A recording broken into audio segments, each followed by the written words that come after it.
Apôtres 14. À Icône, Paul et Barnabas entrèrent ensemble dans la synagogue des Juifs. Et ils parlèrent de telle manière qu'une grande multitude de Juifs et de Grecs crurent. Mais ceux des Juifs qui ne crurent point excitèrent et aigrirent les esprits des païens contre les frères. Ils restèrent cependant assez longtemps à Icône, parlant avec assurance, appuyés sur le Seigneur, qui rendait témoignage à la parole de sa grâce, et permettait qu'il se fît par leurs mains des prodiges et des miracles. La population de la ville se divisa. Les uns étaient pour les Juifs, les autres pour les apôtres. Et comme les païens et les Juifs, de concert avec leurs chefs, se mettaient en mouvement pour les outrager, les lapider, Paul et Barnabas, en ayant eu connaissance, se réfugièrent dans les villes de la Lycaonie, à Lystre et à Derbe, et dans la contrée d'alentour, et ils y annoncèrent la bonne nouvelle. À Lystre se tenait assis un homme impotent des pieds, boiteux de naissance, et qui n'avait jamais marché. Il écoutait parler Paul. Et Paul, fixant les regards sur lui, et voyant qu'il avait la foi pour être guéri, dit d'une voix forte, « Lève-toi droit sur tes pieds !» Il se leva d'un bond et marcha. À la vue de ce que Paul avait fait, la foule éleva la voix et dit en langue lycaonienne, « Les dieux sous une forme humaine sont descendus vers nous !» Ils appelaient Barnabas Jupiter et Paul Mercure, parce que c'était lui qui portait la parole. Le prêtre de Jupiter, dont le temple était à l'entrée de la ville, amena des taureaux avec des bandelettes vers les portes, et voulait, de même que la foule, offrir un sacrifice.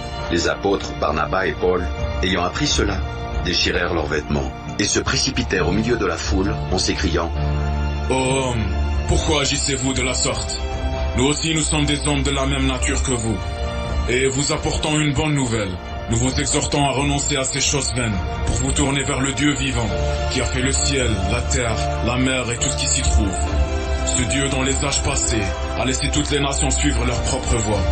Quoiqu'il n'ait cessé de rendre témoignage de ce qu'il est, en faisant du bien, en vous dispensant du ciel les pluies et les saisons fertiles, en vous donnant la nourriture avec abondance et en remplissant vos cœurs de joie. » À peine purent-ils par ces paroles empêcher la foule de leur offrir un sacrifice. Alors survint d'Antioche et d'Icône des Juifs qui gagnèrent la foule et qui, après avoir lapidé Paul, le traînèrent hors de la ville, pensant qu'il était mort. Mais les disciples l'ayant entouré, il se leva et entra dans la ville. Le lendemain, il partit pour Derbe avec Barnabas.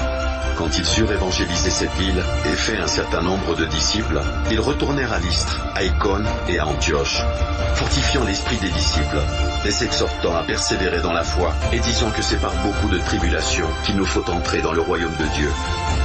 Ils firent nommer des anciens dans chaque église, et après avoir prié et jeûné, ils les recommandèrent au Seigneur, en qui ils avaient cru. Traversant ensuite la Pisidie, ils vinrent en Pamphylie, annoncèrent la parole à Perge, et descendirent à Attalie.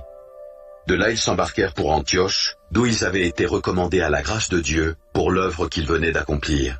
Après leur arrivée, ils convoquèrent l'Église, et ils racontèrent tout ce que Dieu avait fait avec eux, et comment il avait ouvert aux nations la porte de la foi, et ils demeurèrent assez longtemps avec les disciples.